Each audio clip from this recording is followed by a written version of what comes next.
মধ্যপ্রাচ্যে কয়েক দশক ধরে যুক্তরাষ্ট্রের সামরিক ঘাঁটিগুলোর কৌশলগত প্রভাবের কেন্দ্র হিসেবে প্রতিষ্ঠিত কুয়েত, সংযুক্ত আরব আমিরাত, বাহরাইন ও কাতারে অবস্থিত এসব ঘাঁটি কেবল সামরিক অভিযানের জন্য নয়, বরং নজরদারি, কূটনৈতিক ভারসাম্য ও আঞ্চলিক নিরাপত্তা রক্ষায়ও গুরুত্বপূর্ণ ভূমিকা পালন করছে।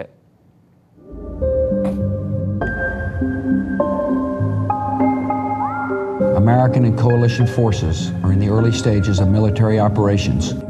ইরাক যুদ্ধ, ইরানের ক্ষেপণাস্ত্র হামলা এবং আফগানিস্তান থেকে সেনা সরিয়ে আনার মতো ঘটনায় মধ্যপ্রাচ্যে মার্কিন ঘাঁটিগুলো গুরুত্বপূর্ণ ভূমিকা রেখেছে। 1998 সালে ইরাকের সঙ্গে বিরোধের সময় কুয়েতের আলী আল সালেম বিমানবন্দর ঘাঁটিতে মার্কিন সেনা মোতায়েন করে যুক্তরাষ্ট্র। পরে 2003 সালে ইরাক যুদ্ধের আগে কুয়েতের ক্যাম্প আরিফজানে মার্কিন ও ব্রিটিশ বাহিনী অবস্থান নেয়। সংযুক্ত আরব আমিরাতের আল ধাফরা বিমান ঘাঁটি যুক্তরাষ্ট্রের অন্যতম গুরুত্বপূর্ণ ঘাঁটি। এখানে প্যাট্রিয়ট ক্ষেপণাস্ত্র ব্যবস্থা, F-35 যুদ্ধবিমান এবং U-2 নজরদারি বিমানের মতো আধুনিক সরঞ্জাম মোতায়েন রয়েছে।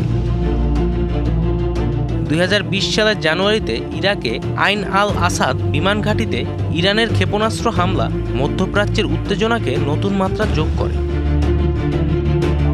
বাহরাইনে অবস্থিত মার্কিন নৌবাহিনীর প্রধান ঘাঁটি থেকে পরিচালিত হয় US fifth fleet. RICL TMX, যুগের পর যুগ স্থাপনা থাকে মজবুত।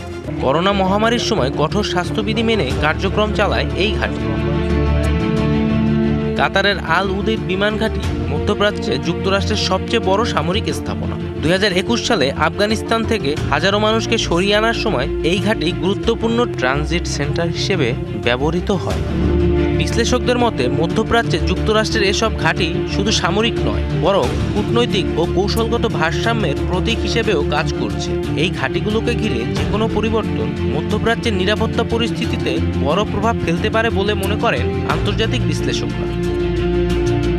জয় রায়, DBC নিউজ ডেস্ক।